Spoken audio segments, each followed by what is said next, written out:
Oh, good? Okay. Good morning and welcome to Toledo First Unitarian. I am today, July 12th, Service Associate Olivia Hahn, and I am presenting with Keith Rasey's sermon for What I Learned by Dying on Stage. We also have Jeffrey Maxey, our music director, on piano with the First Unitarian Choir, as well as our Director of Lifelong Learning, Jenny Gottman. Keeping our cameras on and focused is our First Unitarian Tech crew, Andy Gottman. For all visitors, you may notice a yellow card in the pew racks in front of you. We welcome all new seekers to fill one out and return it to the table in the front foyer after the service. At any time during the service while music is playing, feel free to light a candle at the front for all your joys or concerns. We hope you find your time here at First Unitarian to be a rich and fulfilling one. Now, without further ado, let's turn to Jeffrey for some light and summary opening music.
Perfect selection. Thank you.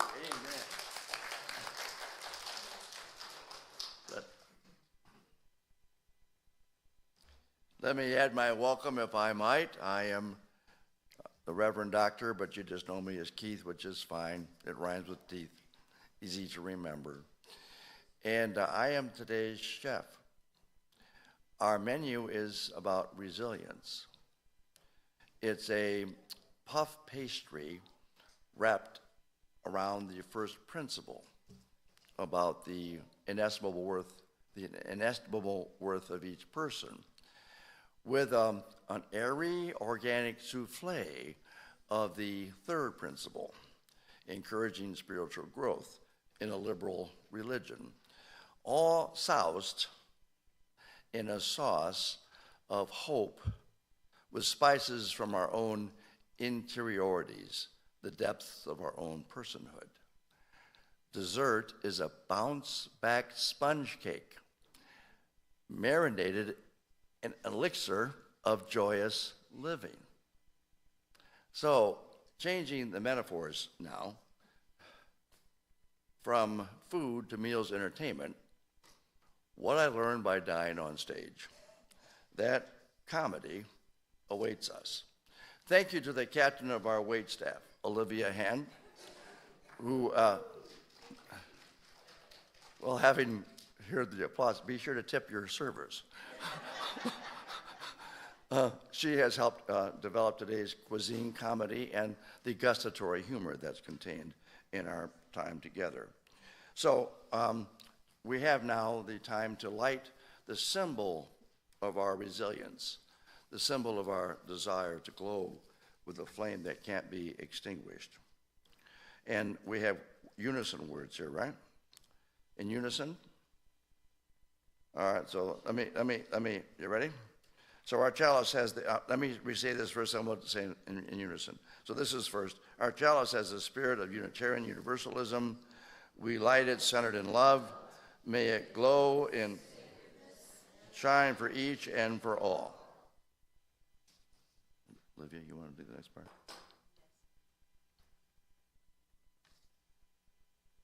Now, in unison, let's recite our UU covenant. Love is the doctrine of this church. The quest for truth is its sacrament, and service is its prayer. This is our great covenant, to dwell together in peace, to seek the truth in love, and to help one another. Please join us in singing hymn number 66, and feel free to stand if you are able. The hymn is located in the gray hymnal.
Thank you. Please be seated. Would the children like to come to the front to join me? And anyone who feels young at heart, you're welcome here. And so let me...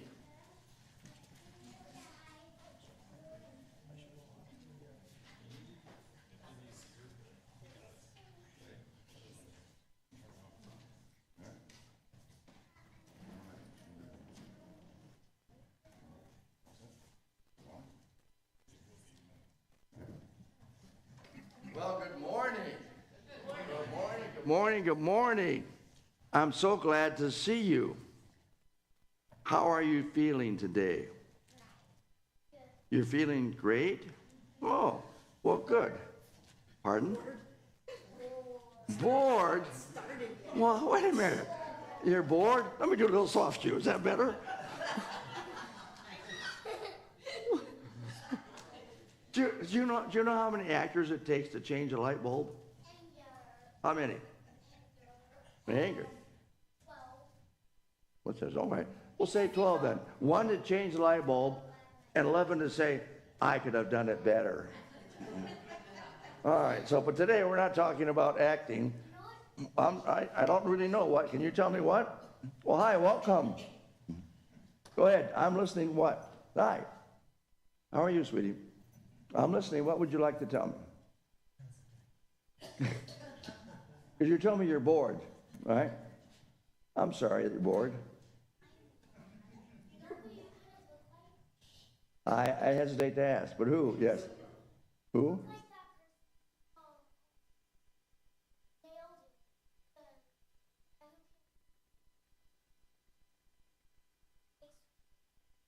Oh, nailed it.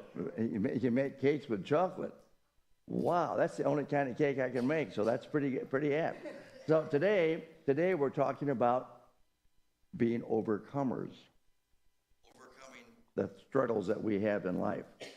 Overcoming, when people want us to clean our room, when people tell us, some of you may actually be told to make the bed. How many of you have to make the bed every morning?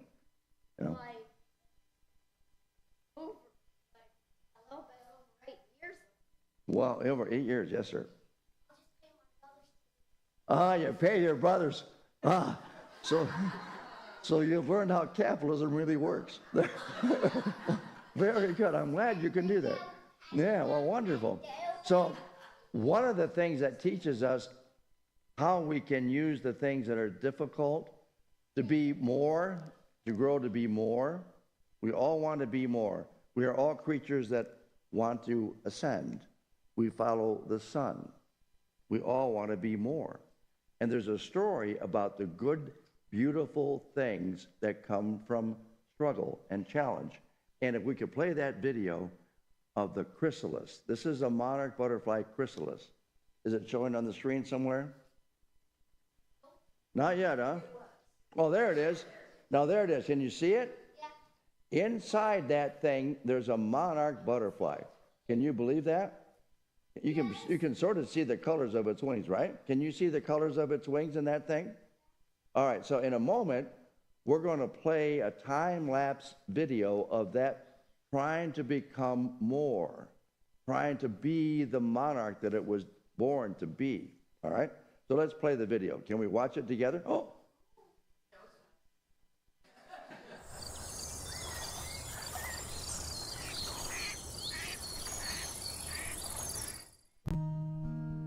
Watching a monarch butterfly emerge from its chrysalis is an amazing sight. It's struggling to be free. Right after emerging, the monarch's abdomen is large and filled with fluid. It can't fly right away. At first, the monarch's wings are very small. It has to work on pumping fluid in its wings. The monarch pumps fluid from its abdomen into its wings, causing them to inflate. It's struggling to do this. It's working hard to do this. It's challenging to learn how to be more beautiful and how to fly. It's practicing resilience, how to be an overcomer of its challenges. It's practicing that right in front of us. Once the wings are fully inflated, the monarch hangs and dries before taking flight. So now it rests a little bit and dries out. A few hours later, the wings are ready for use. A new monarch butterfly's first stop is usually a source of nectar. In full beauty, ready to fly. This monarch is a female. You can distinguish males from females by looking at the hind wing. The veins on the hind wing of a male are thinner, and they have small black pouches.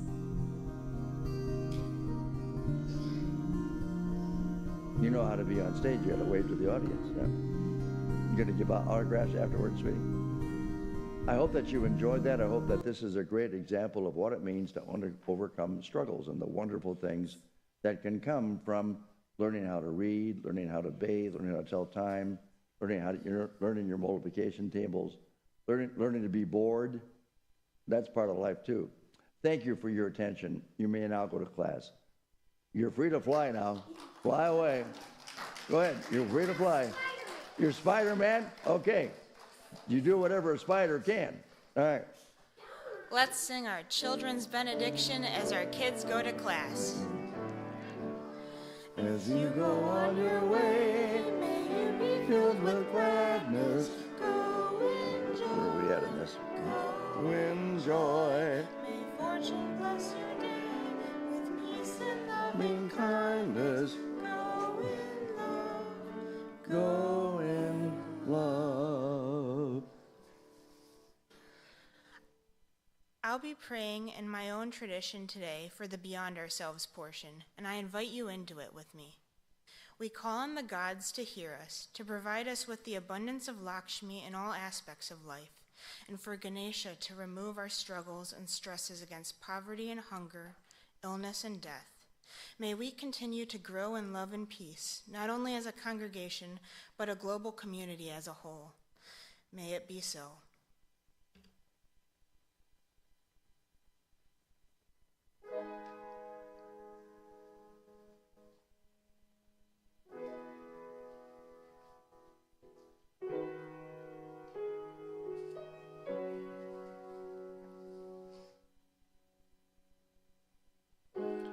Lost touch with my soul.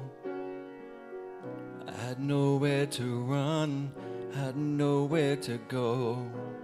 Lost sight of my dreams, thought it would be the end of me.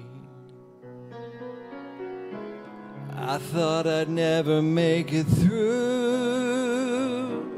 I had no hope to hold on to. I thought I would break. I didn't know my own strength, and I crashed down and I tumbled, but I did not crumble. I got through all the pain. I didn't know my own strength, survived my darkest hour. My faith kept me alive. I picked myself back up, hold my head up high.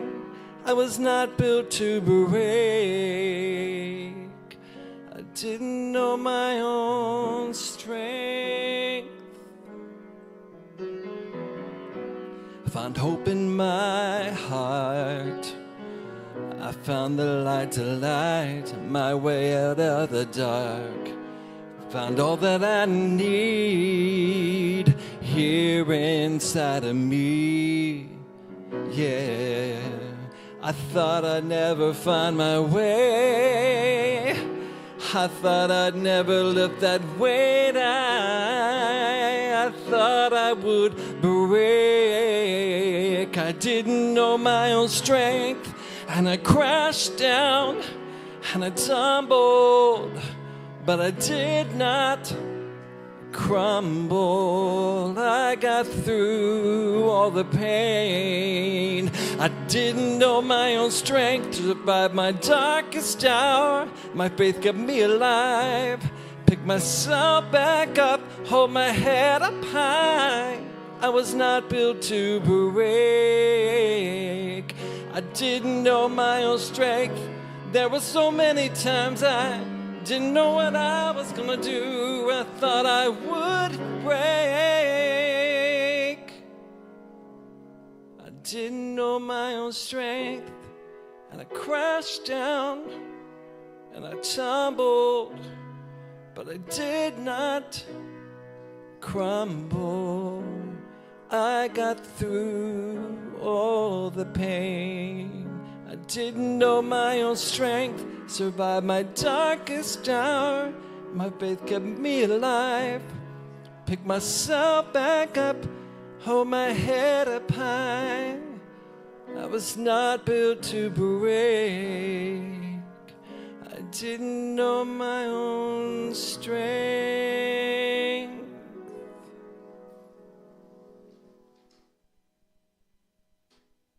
Perfect.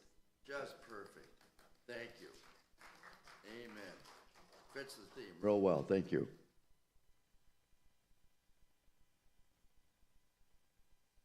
Today's first reading is going to be from Boethius's The Consolation of Philosophy. Though the covetous men gain riches in numbers as the grains of sand by these sea cliffs, or as the stars that shine of dark nights, he never leaveth to bewail his poverty. And though God glut the desire of the wealthy man with gold and silver and all manner of precious things, yet is the thirst of their greed never quenched, for its bottomless abyss hath many chambers yet to fill. Who can ever give enough to the frenzy of the covetous? The more that is given to him, the greater his desire. At the time of writing, Boethius was in prison and sentenced to die. In this situation, it would seem easy to envy the wealthy people that Boethius writes about, but he has something they do not, a cessation of the fear of death. Even with all the wealth in the world, the folks mentioned are essentially hiding from the inevitable. Boethius has accepted that fortune's wheel, monetary wealth, is fickle and bound to change, but his acceptance of that relieves him of the stress of what's to come. Whereas they, the wealthy, are shackled by terror and emptiness, Boethius is spiritually free, coming to terms and accepting his fate with resilience. Even in this modern day, it is possible to learn from this writing that there is freedom in knowledge and acceptance, all while meeting life's struggles head on.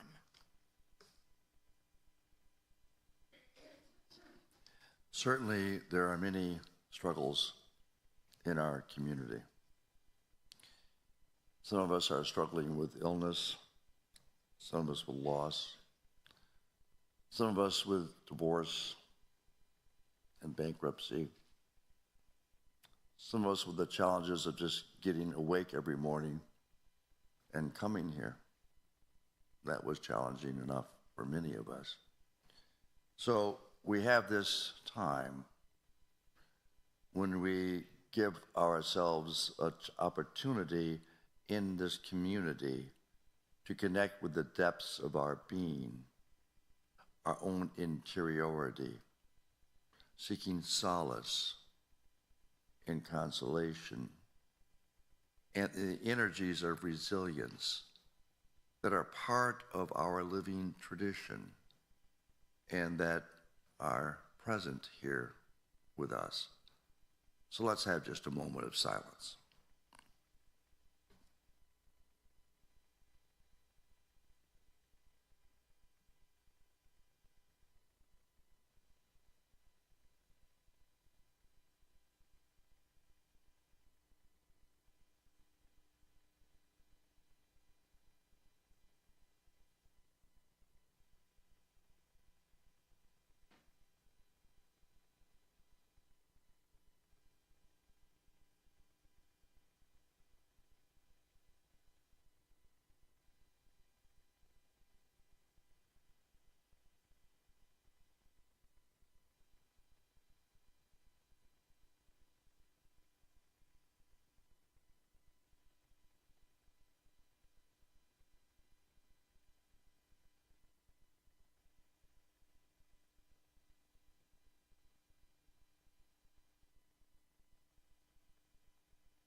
The second reading comes to us from Luther E. Smith, Jr., who is a black scholar, retired now from Candler School of Theology, and an acclaimed scholar of Howard Thurman, Jr., who was a mentor for Martin Luther King, Jr., at Boston University School of Theology back in the day. And he comes from the tradition in which many of our people were in slavery. And they were told they had to rise before the dawn and go to the fields and pick the cotton when the sun rose and stay until the sun set. And how they comforted themselves was they sang. They sang songs that connected themselves to the tradition of freedom that they longed for, and that the song helped them to embody. And singing together in the fields as a community reminded them that they were not alone physically, and that there was still, in the midst of this terrible factory kind of slavery in places like Mississippi, where human beings were just used up, they were not without hope. He writes about this kind of singing. Singing that enlivens our spirits to endure, persist, rest assured, and rejoice is a spiritual practice for hopefulness and becoming a people of justice and beloved community. What songs do you sing through joyful and troubling times? The question is not asking, can you carry a tune, but does the tune carry you? Hope feeds our insatiable hunger to sing a new song. Singing, in addition to being a literal spiritual practice, has figurative significance.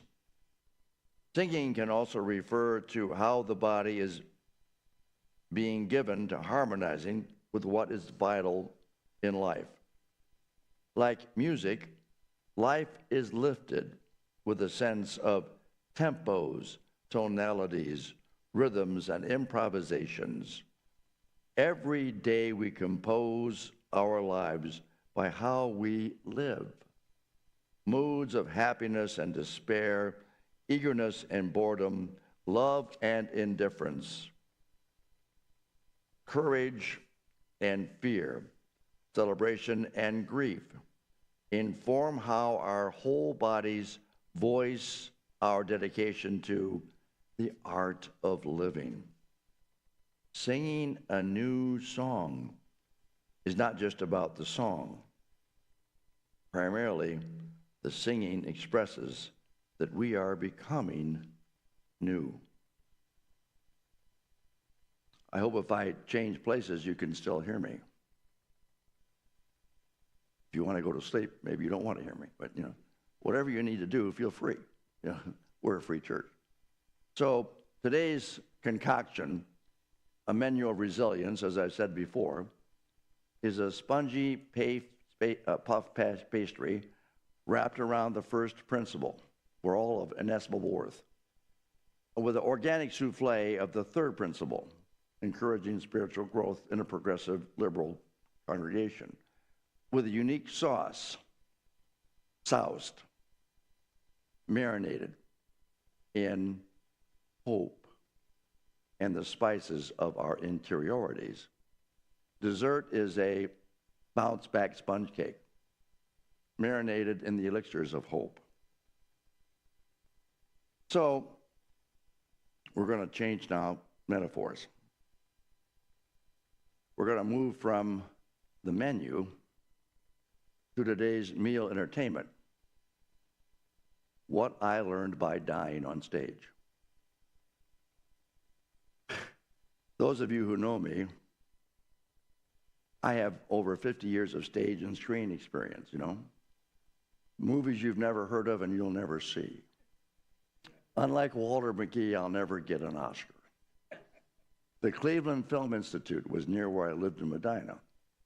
And they're always looking for actors who are willing to act for a nominal fee or for food to star in their production. And there's also local competitions to make. I was in all kinds of horror films. Some people say they weren't supposed to be horror films, but when they saw how you did, it certainly was horrible. So there's a lot. I just made that up, sorry. But I have all kinds of experience being in front of people. And I've been presenting since 1973. I'm a few years along, shall we say. I've been singing in the fields of labor for a long, long time, and I'm not done singing. So, that experience has brought me to all kinds of things that give me some profound understanding of how we live. For example, if there was a character who was dying on stage, I was auditioning for it.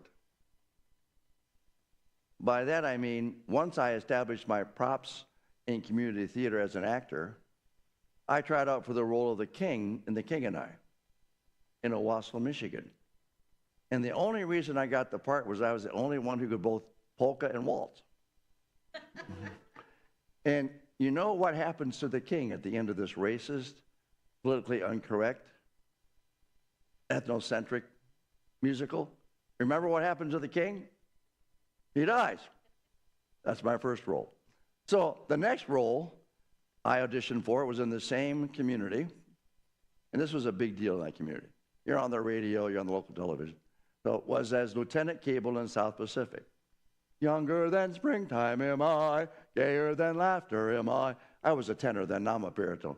So he sang that song. And what happens to him at the end of that, another inappropriate, politically incorrect musical? What happens to him? He dies. Yeah. So if the character died, I'm trying out for it, right? So dying on stage, I know how to make it an art form. So I guess that's why I ended up in hospice. Who knows? Do you know what it means to die on stage? Some of you might, some of you might not. Yesterday, I had lunch with a 22-year-old woman who's a film actress. And she was recently in a TV series down in Sugar Creek that I don't think is broadcast. We may never see it, who knows. But she's done most of her work is film work. She doesn't know what it means to die on stage. I may give you an example of that today. You never know. So if you're a comedian and you tell a joke and there's dead silence, that's dying on stage. Or if you're a soprano and you sing your heart out and no one claps in their stone cold silence, that's dying on stage. So what did I learn by dying on stage? What did I learn that I can share with you? It's given me reflection over the years, decades, on the first and third principle of our religion. I learned that every person in challenge has the opportunity to be more.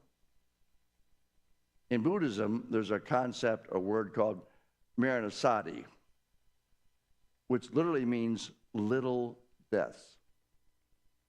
So by that they mean you get divorced, you have an illness that you can't get over, you go bankrupt, you're alienated from your family. Those are little deaths. And they say it's training for impermanence, to recognize that we're not here forever, and gives us a chance to be more connected deeply to our own interiorities. So I have a long history of being enrolled in courses with these little deaths. One of the courses I was privileged to take, was at Judson Collins Camp in Manchester, Michigan. My parents decided that it was time for me to get out of my air-conditioned bedroom and out of my suburban artificial cosseted environment and go to where the wild things are. Well, I was happy in my own room with air conditioning. I loved it. I did not really want to be in a cabin with 8 other smelly kids. But as I reflect back on it, that was really the exact right thing to do for me. I learned things there that I could not have learned just by staying home. I learned that there's never enough to eat there, right? And we went drowning every day. They called it swimming, but it was drowning to me. I learned how to roast marshmallows and not my fingers. And they insisted that we swat mosquitoes and not each other. So it was a good experience for me. It really was. It was exactly what I needed. But I was convinced that my parents, they didn't enroll me in this camp. They abandoned me there. They were not coming back. I'm only 8 years old, never been away from home. I cried and cried and cried and cried. Later, upon reflection, I realized it helped me to connect with resources inside myself I didn't even know I had. Resources that still feed me, nourish me. Just like that wonderful song that Jeffrey just played. The wonderful song, reflecting exactly what I'm talking about. In fact, if I knew you were going to sing that song, I wouldn't bother to get up here and belabor the point. So thank you. So one of the things we did that was really challenging, that was really a little death for me in the Maranasati tradition. They wanted us to wade through a swamp. Now, I'm about this tall, right? And I'm a kid. I'm a suburban kid. I don't really even know what a swamp is, you know? So at that point, I did what I was told. Remember those days? You do what you're told? I outgrew that. But I did what I was told. And at 8 years old, I'm thinking, snakes, snapping turtles, crocodiles, man-eating panthers, jaguars, leopards. Who knows what's in there? So I can still remember to this day how smelly those tennis shoes were when we got done. They smelled for weeks, even when I went home. But I did it. I went through the swamp. Me and my two half-brothers, we're thinking the same thing we thought when Mom would serve us canned salmon with bones and make it into salmon patties. How many of you have suffered that little death? You survived. So how we survived is we slathered it with cream peas. That made it palatable, right? We were convinced, we didn't know any better. We were convinced that those bones were designed to kill us. Our rents, our parents, they wanted to save money on the grocery bill and rent out our rooms. That's what we thought. But later, I was dean of that same camp. But I didn't have to stay in a tent. I had my own air-conditioned room, my own bathroom. It was not roughing it. But I learned then about resilience, facing things that I didn't think I could face. I learned things that helped me to be able to stand in front of you and talk like I actually know something. Right? And I'm grateful for that. I'm grateful for the chance to share with you today. One of the key concepts that is involved in what it means to be a fully human person, fully alive, is self-soothing. Learning how to be alone. We just had one of the little boys here talk about being bored. That's a key developmental task. You got to learn how to self-soothe, how to be bored, you know, and how to deal with it. The child psychologists tell us, have told us for a long time, that if you are too quick, for example, to look after an infant beyond a certain age, the infant never learns how to self-soothe. Every infant is different, so I'm not developing any guidelines. I'm relying upon the work of a psychologist named Winnicott, who was the one who, in object relations, posited this. If a child is between 1 and 3 months old, pick that child up immediately, and each child is different. When they get to be 4 or 5 months old, let them cry a little bit, he said. We don't really need an over-anxious parent. He developed the concept of the good enough mother. And I want to get it out of the sexist context. The good enough parent. The good enough parent knows when to let the kid figure out how to do it themselves. How to let them go some. To give them roots and to give them wings is the way that we normally say that. If you need the validation of the research, what I've seen, it's in the manuscript. Wading through the minor swamps of life equip us for the later challenges that come in our lifespan. There's all kinds of challenges over the lifespan. However, in my practice, I am fully aware I have patients who can't stand any of these small deaths. They've had a child who committed suicide. 5 years later, the other child committed suicide. Their mother died, and their grandmother's dying. This inoculation theory, exposure to the small deaths, help her grow, doesn't apply to her. The only way that she can survive, and I'm speaking generically, is to not even be connected with her dream life anymore, and to go to the therapist or support group 2 or 3 times a week. So this is contraindicated for those kind of experiences. But most of us, wading through the swamp is going to be the experience which helps us to get through to the other side, where there's more life, more aliveness, and more hope. This is one of the key things of one of the largest spiritual movements in the 20th century, some people say, AA. Then one of their mantras is, the only way out is through. You can't drink yourself and anesthetize your pain. It ain't going to work. You can't live on the surface of life. You'll never have the depths that you need to get going. The only way to be more fully alive, to have a whole new sense of being, is through that lousy swamp. Right. We are people who come from a tradition of being survivors of the swamp. We are overcomers. We come from a tradition where people are oppressed. We come from those kind of people. The guy who founded the UU Church, you guys know what happened to him? He ended up in a concentration camp.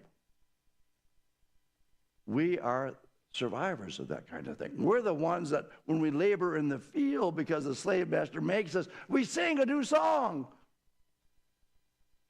And we come here to remember the song. Not because we can carry a tune, Olivia, but because the tune carries us. That's why we come here. People like John Lewis can beat him to an inch of his life, and still he rises. People like Viola Liuzzo, one of us, registering people to vote in 1965 in Selma. You can kill her, but you can't end her witness.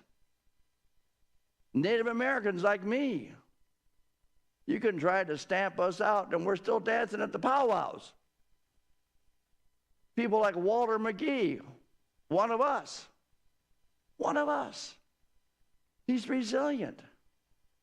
He's 86 years old. He's in the hospice in Northwest Ohio, and I have his permission to talk about him. He's not one of my patients, but he's asked me to look in on him, and I've seen him almost every day, haven't I, Wendy? All right. So I know a lot about him. A privilege to know him. On June 15th, he was given 7 to 10 days to live. Today is what? July 12th? What is that, 25 days? He's still with us. He is so fully alive. He's a big personality. He's got a big personage to him, doesn't he? He cannot be stamped out. He's still singing his song. He tells me he's watching today, so, hey, Walter. We come from that kind of tradition. We come here to sing the song of resilience.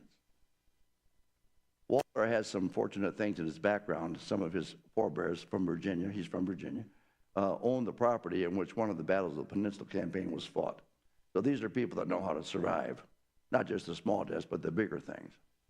And his mother was a really helpful nurturer for him. So he's got things in his background that are more than just personal. He was raised to be who he was for many, many years. That's what makes him so resilient. We are the descendants of those kind of people. We are. We are overcomers. We don't just sit here and take it. You can beat us. You can make us pick that cotton all day in the hot Mississippi sun, and we're still going to sing. You can't shut us up. You can kill Martin Luther King Jr. You can kill Malcolm X, but you can't shut him up. You can kill those 2 people from Knoxville, Tennessee in 2008. Greg McKendry and Linda Krieger. And still their example goes on. We are singers of the living tradition. We come here to learn the songs that carry us through. The small challenges give us what we need to leave here and to be more fully present, more fully alive, more beautiful like that monarch butterfly. Fly. And be grateful. Today's message has been maybe a little hard to follow. We've gone from menu, the stage, the swamp, the crib, to what the Buddhists call the boundless abode. And the good news is we all survived it. Yeah, we all survived it. And in the Black tradition, we are climbing higher mountains trying to get home. Whatever home is for us, metaphorically, however you think of it. So, we're going to sing it. You all have your aperitif? All right. So, I'm going to sing the first line, and you're going to echo the response, all right? You guys got this? This is call and response. This is call and response. We're climbing. Oh, yes, we're climbing. Climbing. Climbing. We're climbing higher mountains, trying to get home. Amen. I'll see you on the mountain slope. Blessings.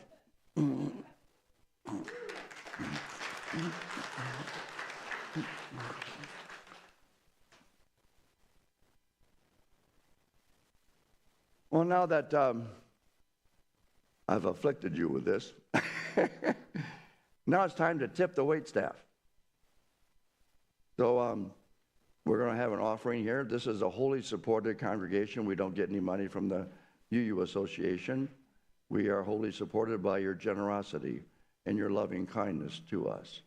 And we need you to help us continue our work in supporting each other and to living the witness that we have as UU in this world. Please, give as you can. Thank you.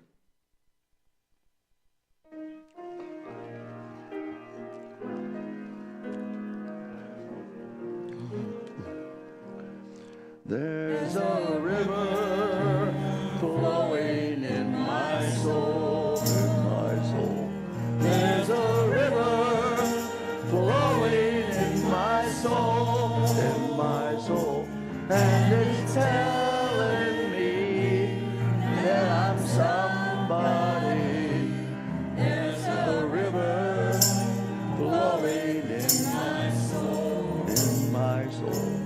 There's a river flowing in my heart, in my heart.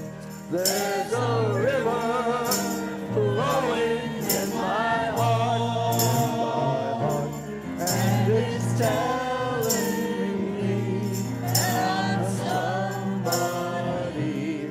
There's a river flowing in my heart. What's next?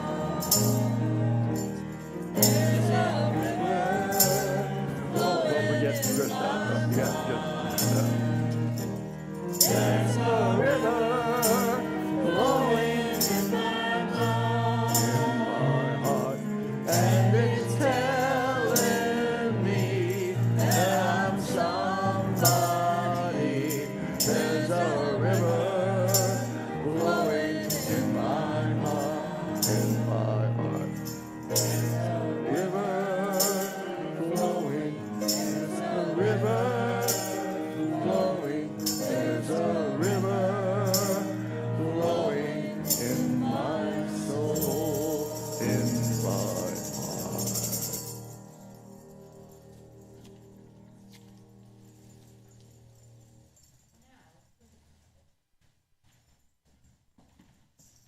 Now, for the coming soon portion of today's service. On next Sunday, we have our new spiritual forum at 9:45. Be sure to attend for some interesting knowledge. Our next service on next Sunday is going to be the Sacred Garden with Rebecca Phillips presiding with Terry McCauley as the service associate. We also ask you to please check the UU directory on the front foyer table to make sure your information is correct if you do have your information in there. We also have Together Women Rise on the 20th at 5:30 at this church. Please see Stasha Henson about that. It seems to be a very fun event, so I'm excited for it. One last thing, we have a volunteer opportunity of connecting meals to kids on the 30th from 3 to 5. Please contact Joe Moran for any information about that. Also, here's Krista with some information.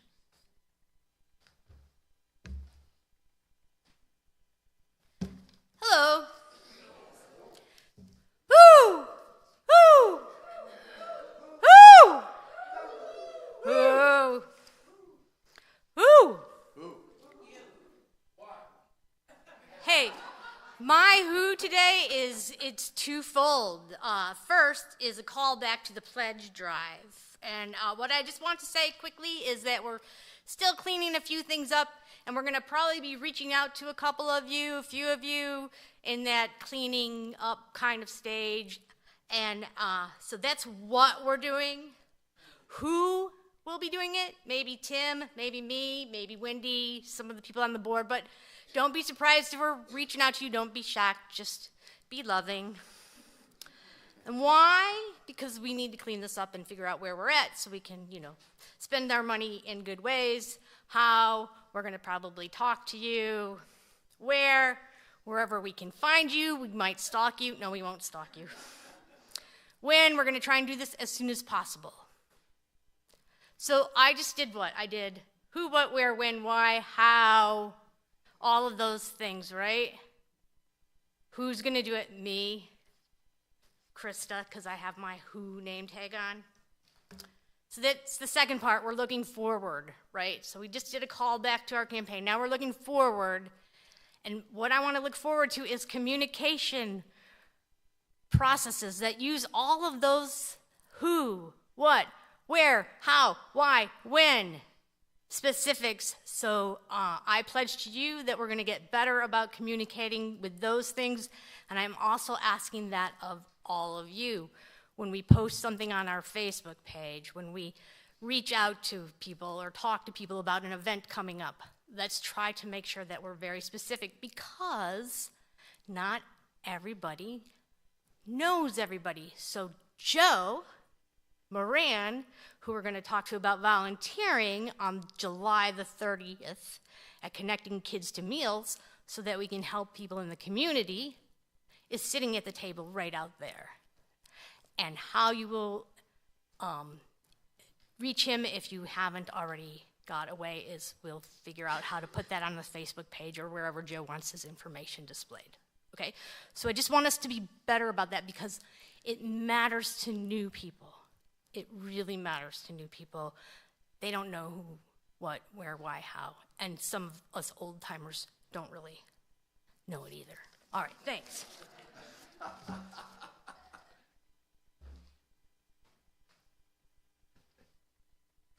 Now, for the silver rule. Do not treat others in ways that you would not like to treat them to treat you. Well, I thought that was the platinum rule, but whatever precious metal it is, it's probably a nice thing to have. So I'm glad for your attention. I'm glad that you're here today. And usually there's coffee and some things to eat afterwards. I'm not sure exactly what we have to eat, but sometimes it's really, really, really good. Oh, somebody, oh, Krista's telling me she actually knows what's going on, so thank you, Krista, I appreciate that, yeah.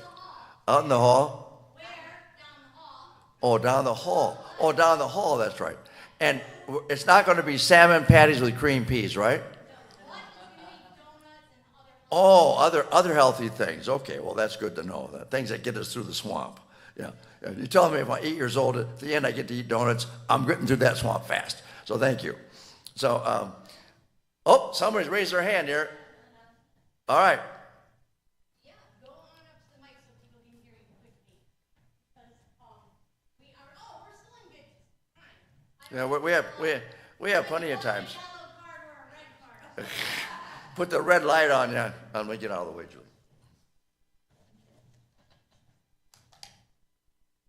My name's Julie, and I wanted to let everyone know that my parents run a wildlife rehabilitation center near Sandusky, and on August 11th, we've arranged to take a field trip for anyone that wants to attend. We're going to be leaving, I think, around 9. It's about an hour away. We'll have a program and tour, followed by brown bag lunch at the picnic shelter that's there.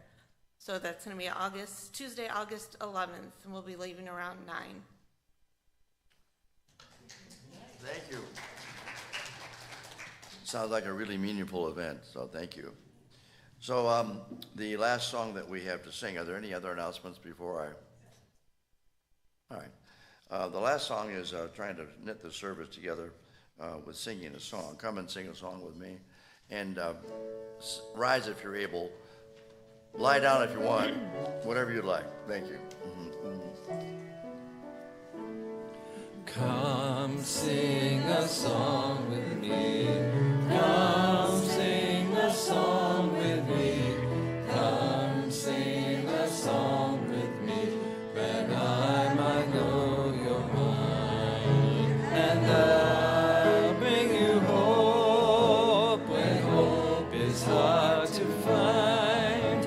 And I'll bring a song of joy that rolls in the winter time. Come dream a dream with me. Come dream a dream with me. Come dream a dream with me, that I might know your mind. And I'll bring you hope when hope is hard to find. And I'll bring a song of love and the rose in the winter time. Come share a rose with me.